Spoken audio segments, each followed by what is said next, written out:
We are facing a very formidable array of enemies, both external and within. And we are going to overcome each and every one of these obstacles. That I can assure you, that they may know that the God we worship is an invisible God, not a God that was wrought by the hands of men. For we do not worship idol, and we can never ever worship idol. Is impossible. This very family, this IPOB, belongs to the Most High.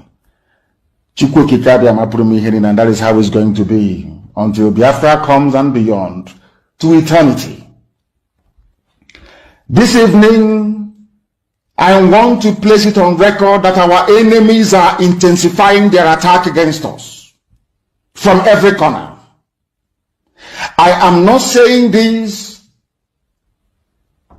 as lamentation or complaint. I am only trying to prepare our people for what is to come. You are being prepared for what is to come. The time has come to separate the chaff from the wheat itself. Our march is very, very near. The enemies are trembling, they are quaking, they are doing all they can to try to stop us. But they have failed very woefully, and they will continue to fail. But I want to tell you that we are getting attacks from everywhere all over the world. And very soon, they will buy over some of you. They will buy some of you over. The spirit of Oba, Biasika, and Ifajuna are still in some of you. When the time comes, they will buy you over. I am not doing this program tonight to ask all of you to be strong. I am doing it to remind you, not that if they succeed in buying you over, you're not going to stop what we are doing. You can't. You cannot. Not in a trillion years. But I need you to appreciate one very simple fact.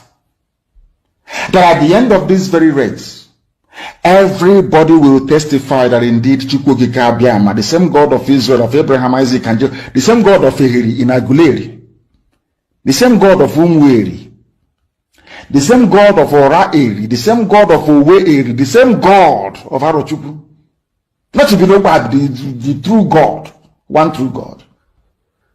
You will know that indeed, not only is he omnipotent, that same God is the owner of this very agitation. No human being can stop it. We have enemies, and we need to be very, very careful, both within and without. Very, very careful. The next 2 weeks will be very pivotal. Next 2 weeks will be very, very important in the life, or should I say, in this very mission that we have embarked upon. The devil will do everything. And you are going to watch spectacularly how we are going to destroy and shame the enemy. That at the end, every glory and adoration will belong to God and not to man. Now let us go and tell you what is happening that some of you do not understand. I want those of you who are hardcore, those who were chosen before you were born. There were some people who were chosen before they were born to agitate for Biafra restoration. This is a message for you. Those who from their mother's womb they were born to do this very work. You must be very, very strong. Because Biafra will open the eyes of black people all over the world. Because Biafra will mean that blacks from America, blacks from the Caribbean, from Southern America, they will all flood into Africa. It will be like the time that Yeshua was born. Biafra is like a light, a beacon. They will follow it. They will say, let us go and see what is happening there. That is what these no colonialists do not want.